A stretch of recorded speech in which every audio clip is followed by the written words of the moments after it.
오늘 우리가 합독하신 말씀을 가지고 용서의 미학이라는 주제로 하나님의 말씀을 나누도록 하겠습니다.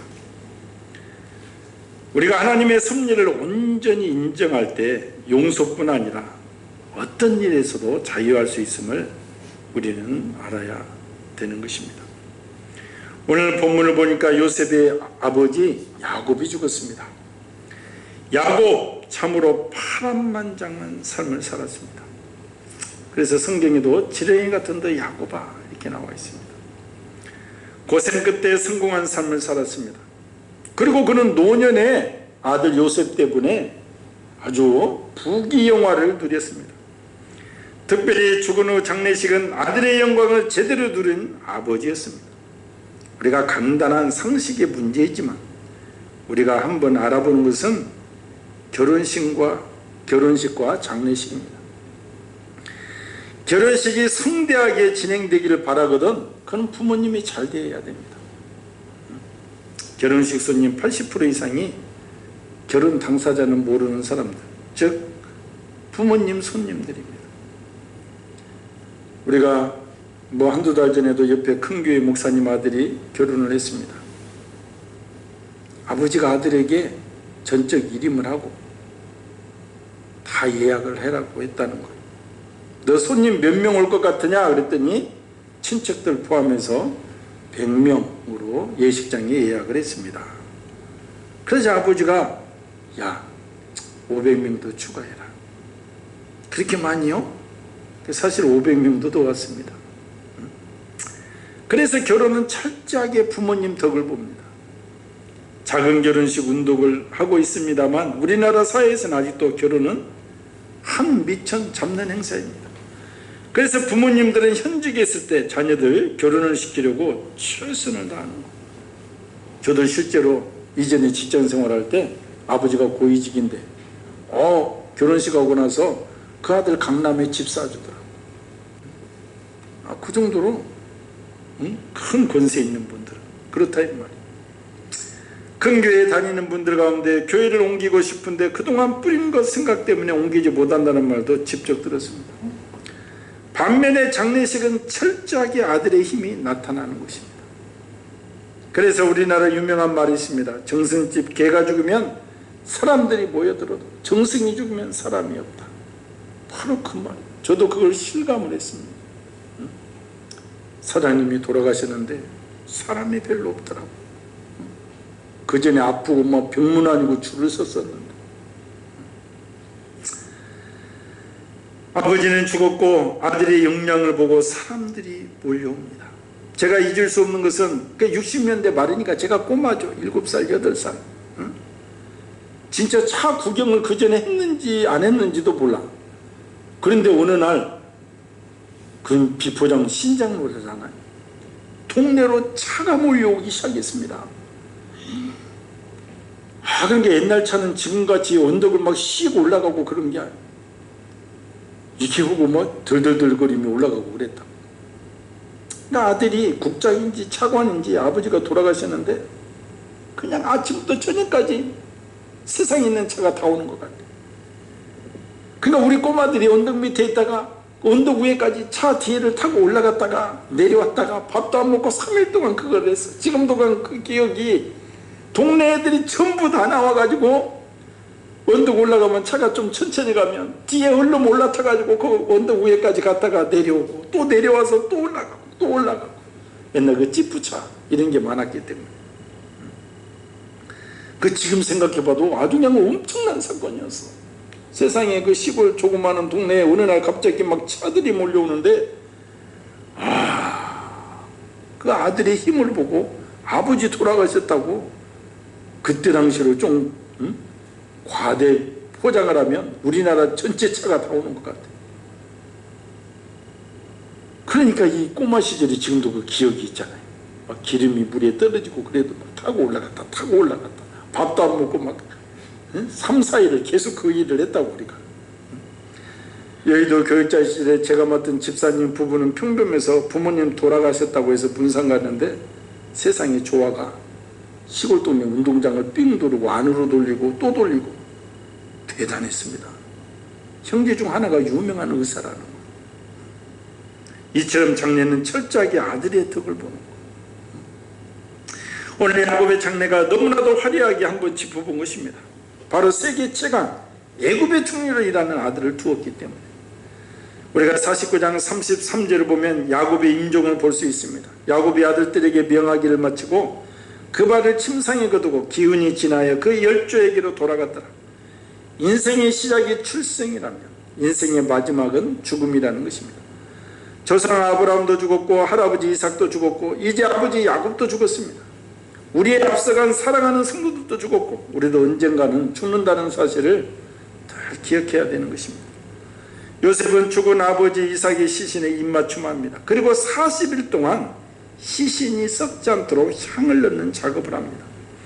애굽은 죽음에 대해 남다른 생각이 있었습니다. 피라밋과 스핑크스나 미이라를 보면 알 수 있습니다. 당시 애굽은 향재를 넣어서 시체가 몇백 년이 지나도 썩지 않도록 하는 기술이 아주 발달되어 있었습니다. 그래서 지금도 몇천 년일 것이 지금도 발견되는 곡식 알도 발견되고, 그래서 그것을 심어서 싹도 틔우고. 야곱의 시신을 40일 동안 처리했고 70일 동안 통곡을 하는 거예요. 70일 동안. 봐보십시오. 온 백성이 70일 동안 통곡을 해요. 그리고 야곱의 유언대로 애굽에 장사하지 않고 약속의 땅 가나안으로 옮겨갑니다. 창세기 50장 7절 9절을 보면 이 거대한 장례 행렬에 대한 설명이 있습니다. 요셉이 자기 아버지를 장사하러 올라가니 바로의 모든 신하와 바로궁의 장로들과 애굽 땅의 모든 장로와 요셉이 온 집과 그 형제들과 그 아비의 온 집이 그와 함께 올라가고 그들의 어린아이들과 양떼와 소떼만 고센 땅에 남겼으며 병거와 기병이 요셉을 따라 올라가니 그때가 심히 컸더라. 당시 강대국 애굽이라는 한 나라의 총리 아버지가 죽었으니 얼마나 장례식이 컸습니다. 요셉을 봐서라도 얼마나 많은 사람들이 문상을 왔겠냐. 장례네. 요즘 같으면 탱크 부대, 기갑 부대들이 앞장을 서고 쫙 올라갔다는 거예요. 이 땅의 영광을 다 누렸다 이 말입니다. 야곱이 죽었을 때 그 장례 규모가 어마어마했던 것을 우리가 성경을 보면 알 수 있습니다.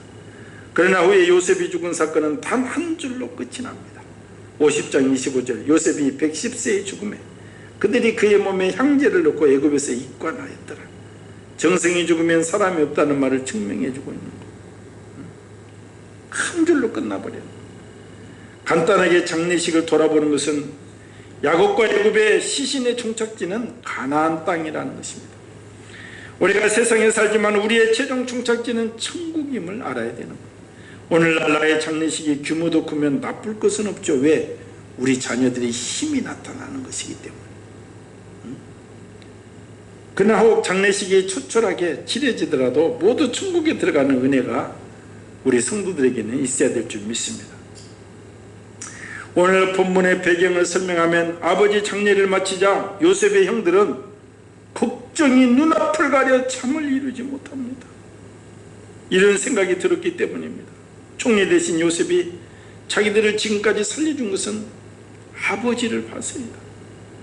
이제 아버지가 죽었으니 언젠가 반드시 요셉이 우리를 죽일 것이다. 이런 생각이 들어가자 불안해서 견딜 수가 없었습니다. 지금도 우리가 형제들이 불화하지만 부모님 앞에서는 참잖아요. 부모님 속상할까 봐서. 야곱과 에서가 갈등을 일으킬 때도 에서가 그러잖아요. 아버지가 살아있을 때니까 내가 너를 좀 봐준다. 당장 죽이고 싶지만. 그것이 인지상정인 것이죠. 부모님 속상하지 않도록 자녀들이 큰 소리 내는 것도 참는 거예요. 근데 그 아버지가 죽었다 이 말이죠. 그러니까 이제 마음껏 싸우듯이 이제 언젠가 반드시 요셉이 우리를 죽일 것이다. 불안해서 살 수가 없는 것이죠. 아버지 야곱이 살아있을 때는 괜찮았는데 아버지 야곱이 죽고 장례식도 끝났으니 형들 마음속에는 이제 보호막이 깨졌다는 생각이 확 들어온 것입니다. 지금까지는 아버지 야곱이 형들의 보호막이 되었는데 아버지가 세상을 떠나고 나니까 불안해졌습니다. 요셉이 자신들의 과거의 잘못을 따라 안갚음을 할 것이다 하는 염려와 불안이 있었습니다. 이처럼 죄의식은 무섭다는 것. 한번 마음속에 자리 잡으면 인간의 힘으로는 거의 해소할 수가 없는 것이 바로 죄의식입니다. 그들의 죄란 요셉을 죽이려 했고 간신히 마음을 진정시켜서 요셉을 애굽으로 팔아버린 과거의 사건입니다. 우리가 잘 알다시피 야곱의 아내는 4명입니다.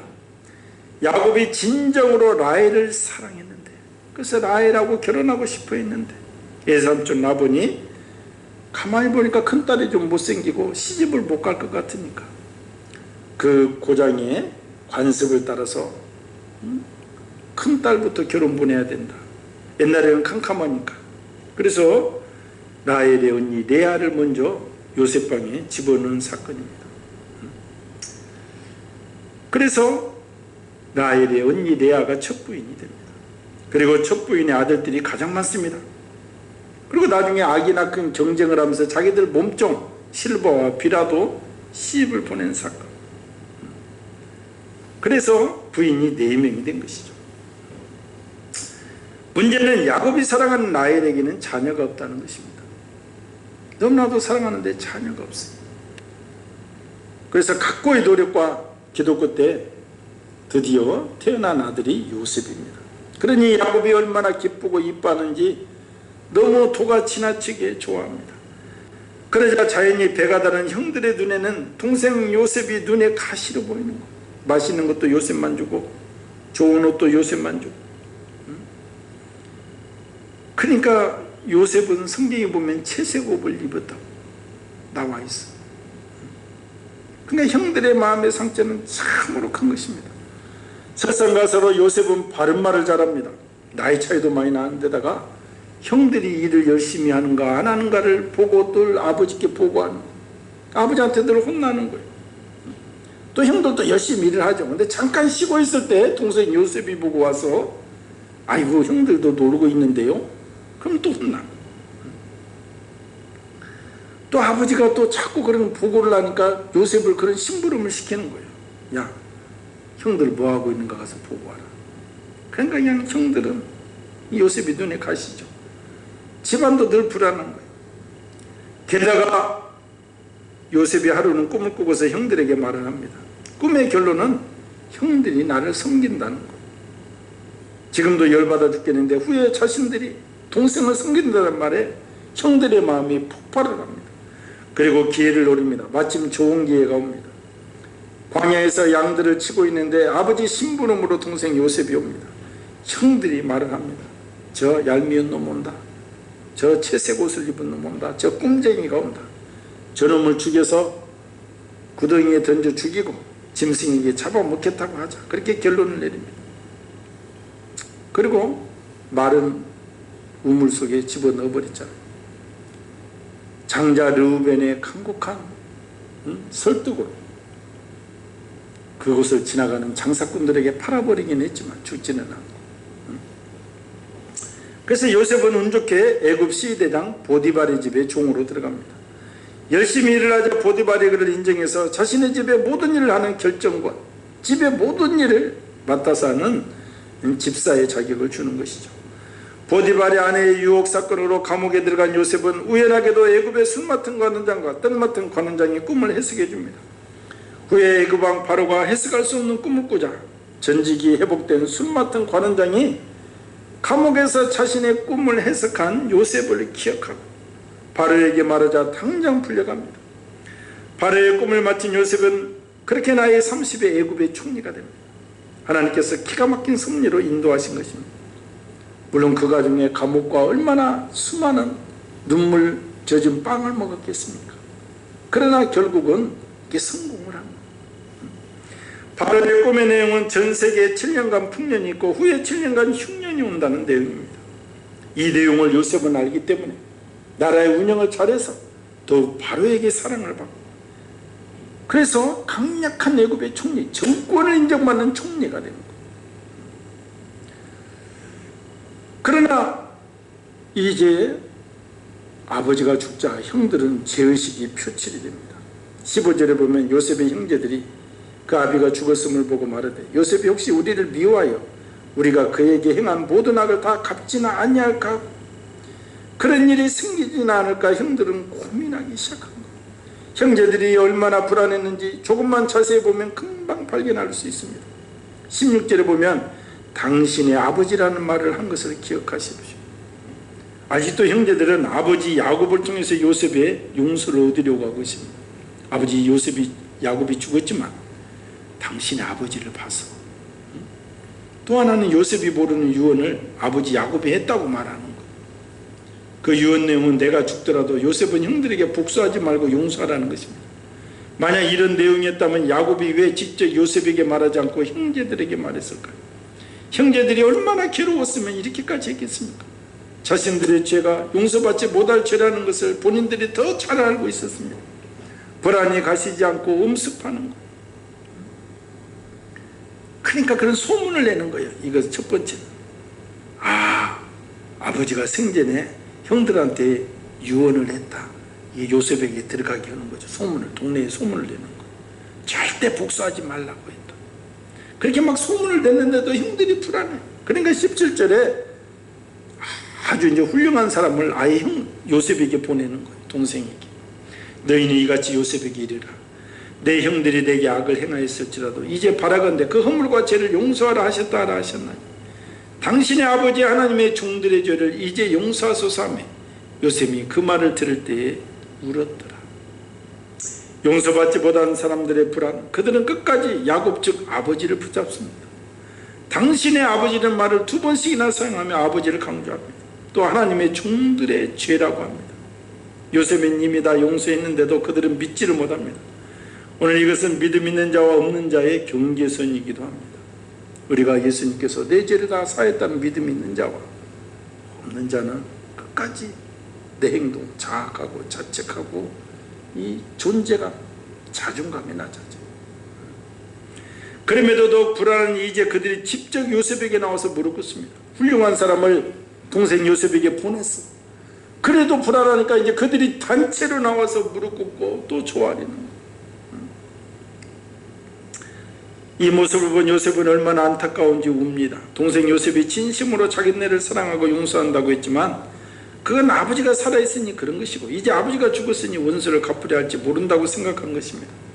그래서 18절을 보면 그 형들이 또 친히 와서 요셉 앞에 엎드려 가로되 우리는 당신의 종이니이다. 얼마나 불안해하는지 요셉의 종이라고 합니다. 요셉의 형제여 하나님의 구원의 약속의 백성들임을 잊어버리고 이제는 힘도 없는 그저 시키는 대로 해야 할 그런 종으로 생각하고 있는 거예요. 죄의식이 이렇게 무섭습니다. 끝까지 나를 붙잡고 놓아주지 않는 것이 바로 이런 죄의식입니다. 영원한 실제 간증을 보면 많은 범죄자들이 계속 그곳에서 빠져나오지 못하는 것이 바로 죄의식입니다. 어차피 죄인데 마지막 한 번 더 하고 손 씻자는 거예요. 근데 그것이 자신을 계속 얽매는 것임을 알지는 못하는 거예요. 오늘 우리가 예수님을 믿지만 죄의식이 확실히 죄사함에 확고함이 없는 자들, 구원에 확고함이 없는 자들은 이런 죄의식에 사로잡혀서 그들이 시키는 대로 계속하는 거예요. 연약함에 빠져 있는 것입니다. 사실 요셉은 이미 형들이 먹을 양식이 없어서 곡식을 사러 애굽에 내려왔을 때 형들이 총리가 요셉인 줄 알고 벌벌 떨면서 과거의 죄를 한탄할 때 눈물로 한 얘기가 있잖아요. 우리가 창세기 45장 5절에 보면 당신들이 나를 이곳에 팔았으므로 근심하지 마소서, 한탄하지 마소서. 하나님께서 생명을 구원하시고 나를 당신들 앞서 보내셨나이다 했습니다. 또 8절에는 나를 이리로 보낸 자는 당신들이 아니요 하나님이시라. 모든 경과를 합력하여 선을 이루게 하는 신은 하나님께 영광 돌리고 감사하는 그런 사람이 요셉인데 믿음이 없는 형들은 인간적인 생각으로 바라보니 두려워 떨고 있는 것입니다. 이때 인간적으로 형들의 마음을 그때 당시에 떠보았잖아요. 그래서 요셉이 자기 동생 베냐민을 데려오라고 그러잖아요. 2차로. 그러니까 1차로 양식을 사러 왔을 때 그건 얼마 있으면 떨어지잖아요. 돈까지 다 돌려보내고 형들이 가서 깜짝 돈이 왔네. 근데 그때 올라갈 때 너희 동생이 있느냐? 있다니까 데리고 오라 했잖아요. 응? 그러니까 아버지한테 2차로 이제 양식 떨고 사러 갈 때 베냐민 데려가야 되니까 아버지가 펄쩍 뛰잖아요. 뭔 소리냐? 내가 사랑하는 내 아내 나엘. 그 야곱도 고백 보면 꼭 아내가 4명인데 내 아내 나엘 이렇게. 요셉이 없어지고 베냐민만 남았는데 이 아이도 없어지면 내가 어떻게 살라고? 내 아내가 낳은 두 아들 못 보낸다는 것이죠. 이때 유다가 보증을 합니다. 무슨 일을 만나더라도 내가 책임을 지겠다는 거예요. 굶어 죽을 수는 없기에 야곱 가족은 베냐민을 데리고 양식을 사러 오잖아요. 이때 요셉이 다시 한번 형들의 마음이 어떠한지 이때 떠본 거예요. 요셉이 베냐민 자루에 몰래 은잔을 넣고 가게 합니다. 이때 기병대가 추격을 해서 잡아오게 하잖아요. 은잔을 훔친 자는 종으로 삼겠다는 거. 그들은 절대로 훔친 사실이 없다고 합니다. 실제로 그랬죠. 그런데 베냐민 자리에서 은잔이 나오는 거. 너무 당황합니다. 물론 요셉이 몰래 넣은 것이죠. 형들의 마음이 자신을 때리고 팔아버렸을 때와 같은지 알아보기 위해서 조건은 발견된 자만 종으로 삼는다. 그러니까 이 말에, 그러니까 옛날 같으면 형들이 뭐요? 어이, 저 자식들 잘됐다. 아유, 속이 다 시원하네. 이렇게 될 수 있는 사건. 근데 이 말에 유다가 전적인 책임을 지자. 내가 우리 아버지의 희망이 이 아들을 데려오기 위해서 아버지를 설득한 거. 이 아이가 가지 않으면 우리 아버지가 슬피우며 음부에 간다는 거. 아버지를 위해서라도 이 아이는 반드시 올라가야 되니 내가 대신 종이 되겠다. 이때 요셉은 형들의 마음이 예전과 같지 않음을 알게 된다 이 말이죠. 사실 한편으로 생각하면 아버지의 사랑을 받는 요셉, 그리고 요셉이 없어지자 베냐민을 끼고 사는 아버지, 이전과 같은 시기심과 질투심이 있다면 은잔이 발견될 때 형들이 이 자식 내가 그럴 줄 알았어. 이 새끼 손버릇이 원래 이래요. 이 형도 손버릇이 그래서 우리가 사실 배가 좀 다르거든요. 얘들 손버릇이 이렇습니다. 또 그러지 말라고 그랬지 않냐. 어쩔 수 없이 너 여기 있어라. 그냥 가면 그만이야. 그런데 원래 그렇지. 진짜 미워하고 지금도 질투심이 있다면 너 이 새끼 너 그러지 말라고 그랬지. 손버릇 고치라고 그랬지. 형들이 들어나서 막 이렇게 얘기할 수 있는 것이죠. 그런데 혼신의 힘으로 대변하는 거예요. 정말 목숨을 바쳐서 유다가 베냐민 대신에 종이 되겠다는 것을 확인하고 나서 하나님께서 생명을 구원하려고 나를 먼저 보냈다고 선언을 한 것입니다. 그래서 오늘 19절 20절을 보면 요셉이 그들에게 이르되 두려워 마소서 내가 하나님을 대신하리이까. 당신들은 나를 헤아려 하였으나 하나님은 그것을 선으로 바꾸사 오늘과 같이 만민의 생명을 구원하게 하시려 하셨나니 당신들은 두려워 마소서. 내가 당신들과 당신들의 자녀를 기르리이다 하고 그들을 간곡한 말로 이루하였다. 요셉이 간곡한 말로 말합니다. 내가 하나님을 대신하기라도 하겠습니까? 이 말의 뜻은 무엇입니까? 사실 요셉에게 형들은 원수와 같은 존재잖아요. 자신을 죽이려 했고 또한 어린 나이에 먼 타지로 팔려가 온갖 고생을 하게 만든 장본인입니다. 그런데 요셉은 원수가 없는 일은 하나님의 습관이다. 바른 성경을 그대로 이해하고 있는 것입니다. 그래서 만약 자기가 이제 형들에게 복수를 한다면 그건 하나님이 할 일을 내가 대신하는 것이라고 말하는 거예요. 모든 것이 하나님의 뜻 안에서 이루어진 일이기에 근심하지 말고 걱정하지 말라는 것입니다. 이어서 요셉은 형님들은 나를 해치려고 하였지만 하나님은 오히려 그것을 선하게 바꾸셔서 오늘과 같이 수많은 사람의 생명을 구원하셨습니다 라고 말하고 있는 것입니다. 원수가 없는 일은 하나님의 소관인데 하나님은 그것을 분노로 갚지 않으시고 은총으로 승화시킨다는 것입니다. 곧 악을 선으로 바꾸시는 하나님의 구원의 승리를 말하고 있는 것입니다. 형들의 그런 행동까지라도 실제로는 하나님이 하신 것으로 이해했던 신앙을 배우게 합니다. 원수의 모든 행동을 하나님의 각본이요 하나님의 경륜과 섭리로 이해하는 것입니다. 그렇게 이해하며 하나님을 믿을 때 요셉이 고백하는 말처럼 하나님은 원수가 내게 행한 악을 선으로 해피엔딩으로 큰 은총으로 바꾸어 주시는 것입니다. 그래서 우리는 내 생각으로 살아가는 것이 아니라 하나님의 섭리를 믿고 살아가는 것이 얼마나 중요한 문제인가를 우리는 다시 한번 확인할 수가 있습니다. 하나님의 섭리를 믿고 살아갈 때 우리는 뜻밖의 축복을 만나게 됩니다. 또한 이처럼 진정한 용서를 이루는 거룩한 모습을 보일 수가 있는 것입니다. 끝으로 요셉은 말합니다. 두려워하지 마시오. 형님들 모시고 자녀까지 돌보겠다.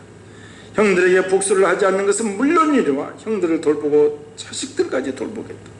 그 원수를 사랑하는 자세, 원수가 줄이면 먹을 것을 주고 목마르면 마실 것을 주겠다는 자세, 모든 것을 하나님의 섭리를 이해하며 산 요셉, 이렇게 아름다운 모습을 보여주었습니다.